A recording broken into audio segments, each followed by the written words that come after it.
7558 on the Disney Magic in a veranda stateroom with a split bathroom here, as is standard in most Disney Cruise Line rooms. We have lots of drawers, lots of storage. This room does not connect, but it does have the extra storage shelves there. We also have a very large closet and full-length mirror. Got our Castaway Club gift out already.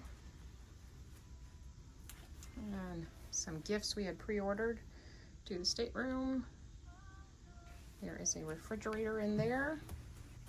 This room does have a pull-down bunk right there, so it sleeps 4, and a good size veranda.